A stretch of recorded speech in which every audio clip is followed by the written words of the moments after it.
Hello students, 12th physics में आज का टॉपिक देखिए alternating current. Alternating current AC, तो ये वो करंट होता है जो जनरेटर से बनता है, और डीसी वाला जो करंट होता है वो बैटरी से यानी केमिकल रिएक्शन से बनता है,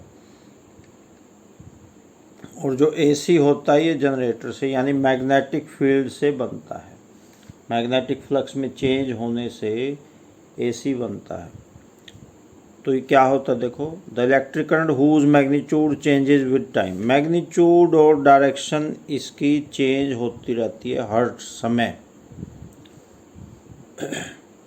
तो देखो ये होता है एसी का ग्राफ, यहाँ जीरो है, यहाँ करंट भी जीरो, टाइम भी जीरो। जैसे जैसे टाइम बढ़ता है, देखो एक्स एक्सिस पे तो ले लिया ये ग्राफ, नहीं, एक्स एक्सिस पे ले लिया टाइम यहाँ, और वाई एक्सिस पे ले लिया करंट। अब ऊपर करंट पॉजिटिव है, नीचे है नेगेटिव। वाई एक्सिस पे ऊपर पॉजिटिव, नीचे नेगेटिव होता है।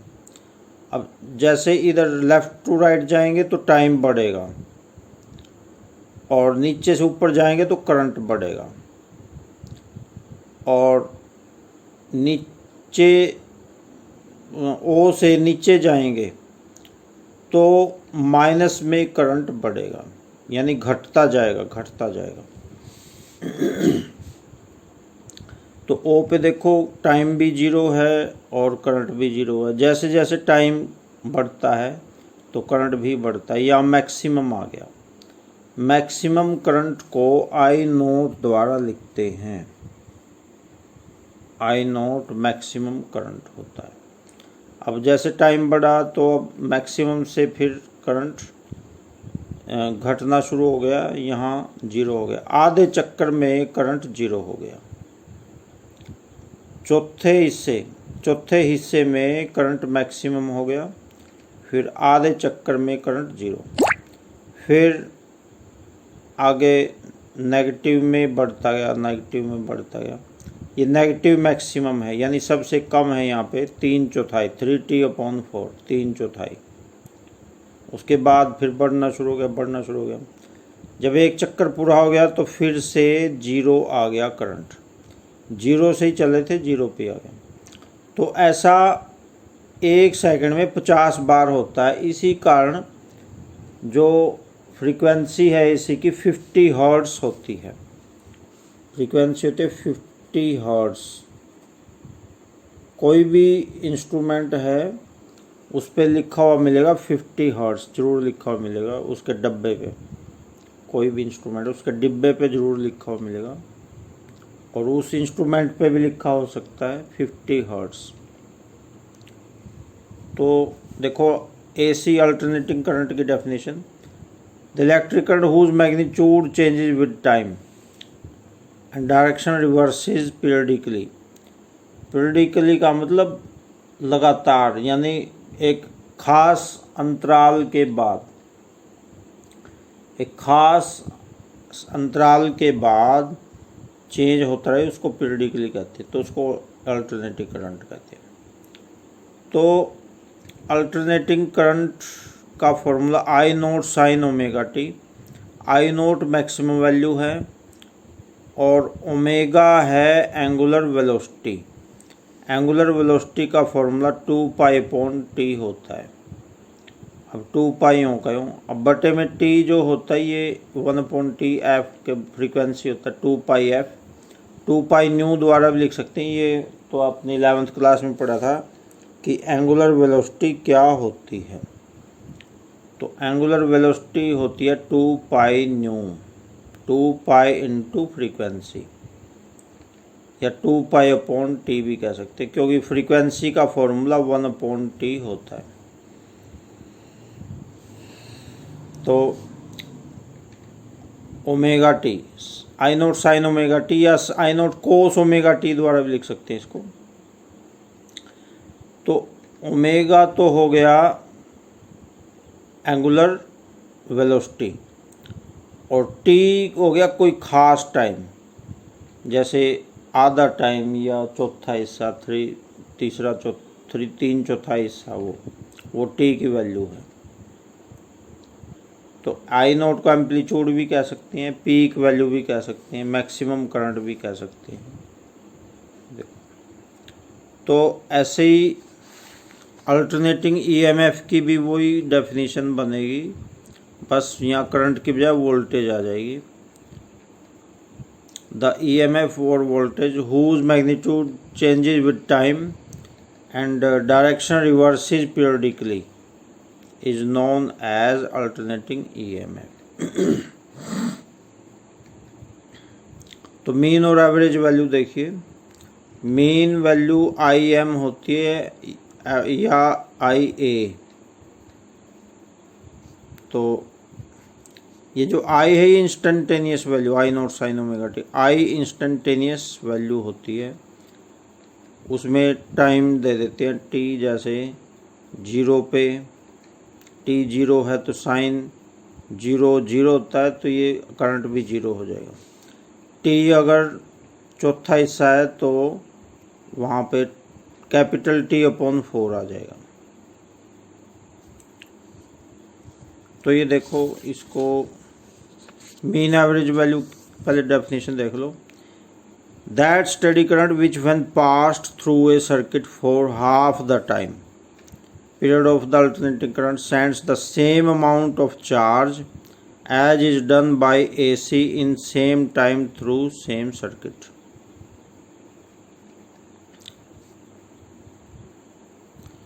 तो देखो, मीन या एवरेज वैल्यू को आई एम या आई ए द्वारा लिखते हैं। तो इसका ये देखो डेरिवेशन देखो, ध्यान से देखनी है। चार्ज क्यू को लिखेंगे I naught sine omega T D T, और लिमिट्स हैं 0 to t/2। इसका इंटीग्रेशन करेंगे complete. I naught sine omega T D T और लिमिट्स 0 to t/t। अब इंटीग्रेशन में आपने सीखा हुआ है कि जो ये कांस्टेंट है बाहर आ जाएगा। आई नोट कांस्टेंट है, मैक्सिमम करंट कांस्टेंट है। आई नोट क्या है? I naught is the maximum current, तो ये कांस्टेंट है, ये बाहर आ जाएगा। अंदर बचेगा sign omega T D T, ये बचेगा। अब साइन ओमेगा टी का इंटीग्रेशन होता है कोस ओमेगा टी। तो ये आपने इंटीग्रेशन में सीखा हुआ है, नहीं सीखा है तो अभी आपको याद करना पड़ेगा। जब इंटीग्रेशन का चैप्टर आएगा तब वहाँ पे आप इसको सीखेंगे। साइन ओमेगा टी का इंटीग्रेशन कर दिया माइनस कोस ओमेगा टी, और ये जो एंगल है इसका डिफरेंशिएशन बटे में आएगा नीचे, तो ओमेगा टी का डिफरेंशिएशन बनेगा ओमेगा, और लिमिट्स यहाँ रख देंगे 0 to t/2। तो आई नोट ओमेगा, ये आई नोट के नीचे आ जाएगा, यहाँ आके आई नोट अपॉन ओमेगा माइनस में, तो अंदर ये बचा बस कोस omega T, limits 0 to t/t। अब लिमिट्स लगानी आपको आनी चाहिए। पहले तो यहाँ टी की जगह ये अपर लिमिट रखेंगे माइनस, फिर टी की जगह लोअर लिमिट रखेंगे। तो ये अगली लाइन देखो, minus I naught upon omega, minus I naught upon omega. Omega का फॉर्मूला 2π/t होता है, वो लिख दिया यहाँ पे वैल्यू, ओमेगा की वैल्यू लिख दी 2π/t। तो यहाँ भी कोस ओमेगा टी, ओमेगा की जगह 2π/t यहाँ भी। अब देखो टी की जगह लिमिट्स कैसे लगाते हैं, नहीं पता जिसको समझ लो, वैसे मैथ में आएगा ये इंटीग्रेशन में। टी की जगह पहले अपर लिमिट माइनस फिर लोअर लिमिट, तो टी की जगह पहले तो लिख दिया t/2 upper limit t/2 minus, फिर टी की जगह लिख दिया 0 लोअर लिमिट 0। तो ये वही है कोस omega T minus cos omega T.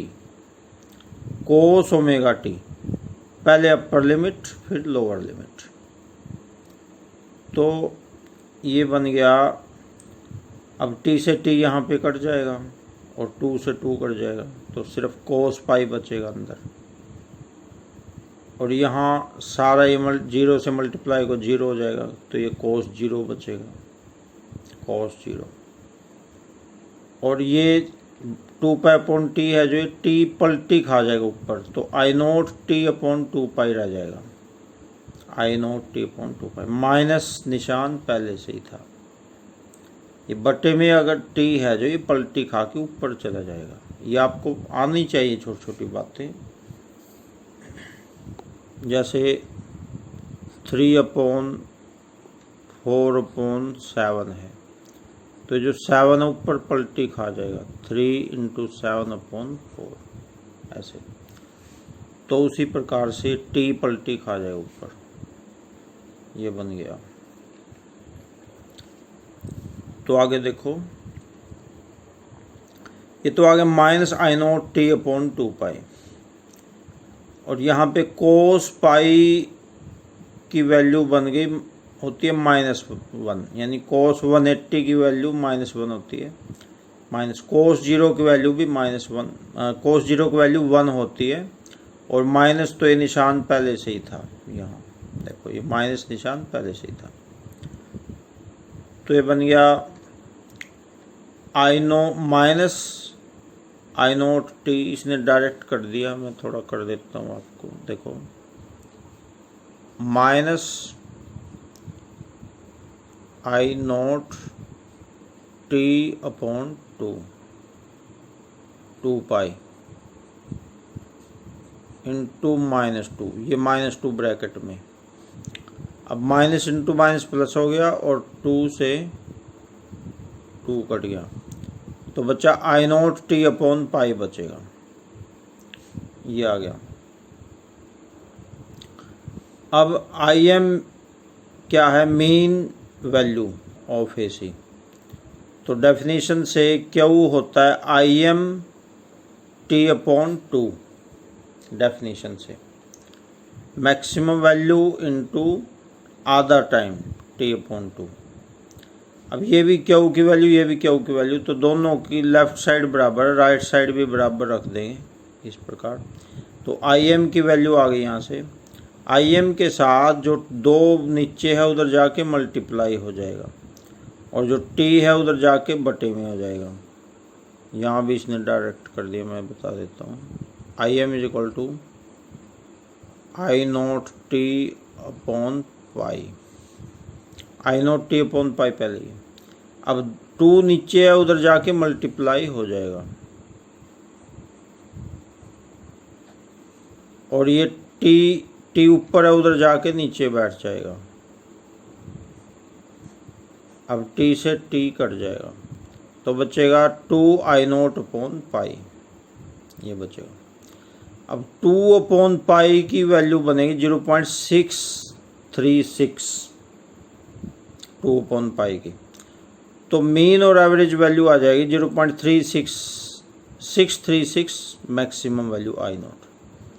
तो याद रखना आपने, मीन वैल्यू का फॉर्मूला 0.636 आई नोट, ये याद रखना है मीन वैल्यू का। तो ये टॉपिक ही आपने पक्का करना है। आज की वीडियो में इतने रहेगा। Okay, thanks.